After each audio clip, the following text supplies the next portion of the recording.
Selamat berjumpa kembali dalam layanan audio Sahabat Seperjalanan. Hari ini adalah hari Rabu 11 September 2024. Tema renungan saat teduh kita dengan judul Ketika Cinta Diperebutkan. Firman Tuhan terambil dalam Kidung Agung pasal 8 ayat yang ke-7. Air yang banyak tak dapat memadamkan cinta, sungai-sungai tak dapat menghanyutkannya. Sekalipun orang memberi segala harta bendanya untuk cinta, namun ia pasti dihina. Mari kita berdoa. Bapa dalam surga, kami ingin terus belajar bagaimana mencintai dan mengasihi secara benar dan tepat sesuai dengan terang firman Allah. Dalam nama Tuhan Yesus kami berdoa, amin. Dalam sahabat seperjalanan yang dikasihi Tuhan, kita tahu dengan jelas bagaimana peristiwa antara Yakub yang kemudian memiliki dua istri adik-beradik, yaitu Lea sebagai anak yang besar dari Laban dan juga Rahel sebagai anak yang kedua. Persaingan cinta segitiga terjadi di sini. Kita tahu dengan jelas Laban sebagai ayahnya, tentu dalam sebuah tradisi yang menikah duluan itu adalah harus kakaknya, yaitu Lea, baru kemudian Rahel. Sehingga Laban melakukan tipu-tipu. Pada saat malam seakan-akan Rahel yang diberikan, tapi sesungguhnya itu Lea. Akhirnya mereka melangsungkan pernikahan setelah 7 tahun. Bagaimana kemudian yang namanya Yakub menantikan bekerja di Laban selama 7 tahun untuk mendapatkan Rahel.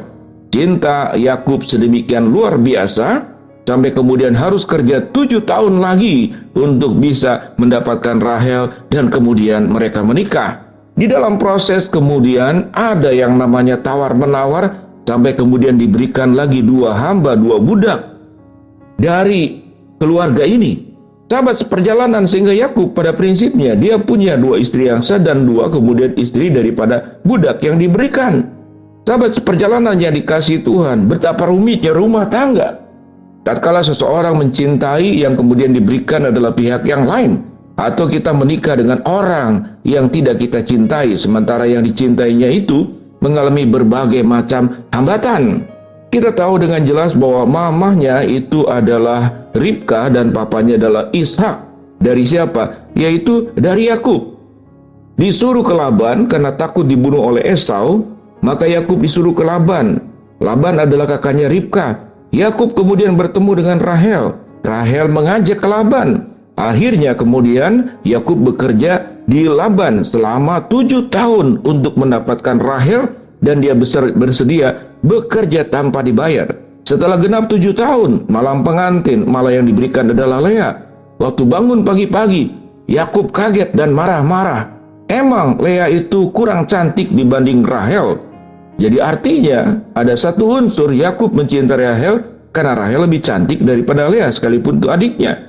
Namun menurut tradisi Laban mengatakan bahwa adik itu tidak umum menikah dulu sebelum kakaknya. Akhirnya Yakub bekerja lagi 7 tahun untuk mendapatkan Rahel. Akhirnya jadi menikah, dan adik kakak kemudian memiliki 2 istri, yaitu Rahel dan Lea.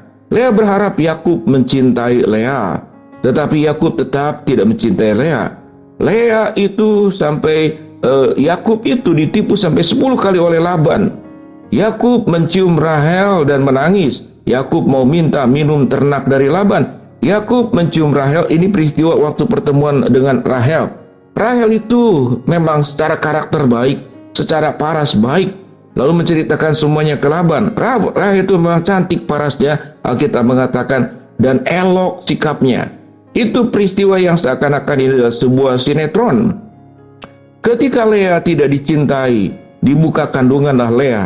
Lea melahirkan anak laki-laki, Ruben, Simeon, Lewi, Yehuda. Dipikir bahwa waktu melahirkan anak laki-laki buat Yakub, Yakub bisa mencintai Lea.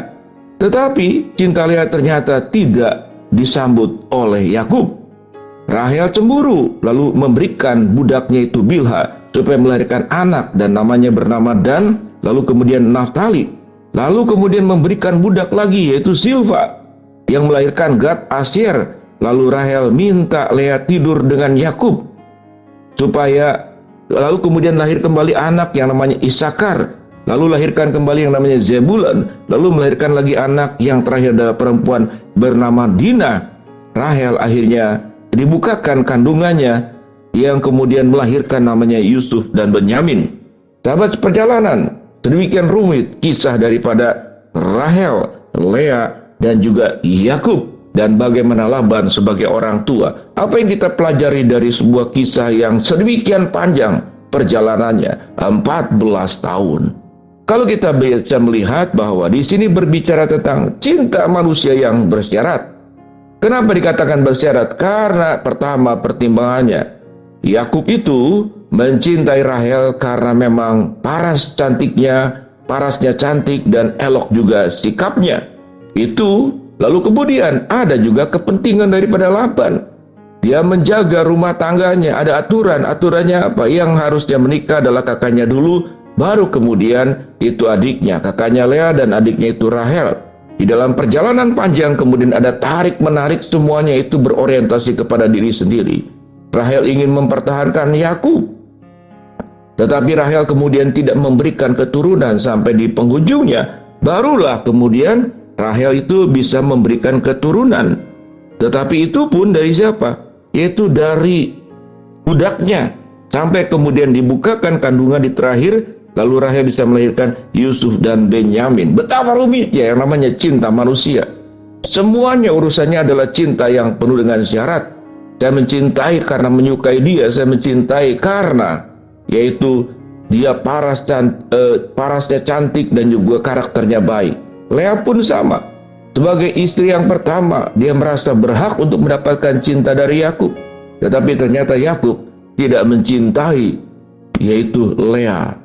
Namun kalau kita belajar apa yang dikatakan di dalam Kidung Agung, air yang banyak tak dapat memadamkan cinta, sungai-sungai tak dapat menghanyutkannya, sekalipun orang memberi segala harta bendanya untuk cinta, namun dia pasti dihina. Di sini berbicara banyak yang menafsirkan ini adalah cinta antar manusia, tetapi sesungguhnya yang memenuhi syarat daripada Kidung Agung 8 ayat 7 adalah cinta Tuhan kepada kita. Tuhan mencintai tanpa syarat. Tuhan mencintai bukan karena kita elok parasnya, bukan karena karakternya baik. Tuhan mencintai karena sesungguhnya seluruh keburukan kita, bukan karena kelebihan kita. Kita manusia pendosa. Bagaimana Yesus datang itu mencintai, mengasihi para pendosa, pemungut cukai, penjina, perampok, bahkan penjahat yang di samping salib Yesus pun dinyatakan kasihnya. Dan kasihnya sama, kasihnya tidak surut, kasihnya tidak berkurang. Kasih Yesus itu adalah yang dikatakan air yang banyak tak dapat memadamkan kasihnya Kristus, cintanya Kristus. Sungai-sungai tak dapat menghanyutkannya. Sekalipun orang memberi semua harta benda rumahnya untuk cinta, sebagaimana Yesus pernah digodai oleh iblis padang gurun, namun ia pasti dihina. Dalam bagian ini kita melihat sebuah fakta bahwa cinta manusia adalah cinta yang penuh dengan syarat. Kalau cinta dengan penuh syarat, maka yang terjadi adalah kekacauan, iri hati, saling kemudian mengendalikan satu dengan yang lain. Biarlah kita belajar seperti kasih Kristus yang mencintai justru bukan karena kelebihan kita, tetapi karena keburukan, karena dosa dan kekurangan kita. Mari kita mencintai anggota keluarga kita dengan kasih Kristus, maka rumah tangga kita akan baik-baik saja karena kita mendasarkannya dari terang firman Tuhan. Mari kita berdoa. Bapa dalam surga, terima kasih buat kebenaran firman yang sudah kami pelajari. Hamba mau berdoa buat sahabat perjalanan yang sedang sakit, Tuhan jamah sembuhkan. Sahabat perjalanan yang sedang menghadapi masalah, Tuhan bukakan jalan.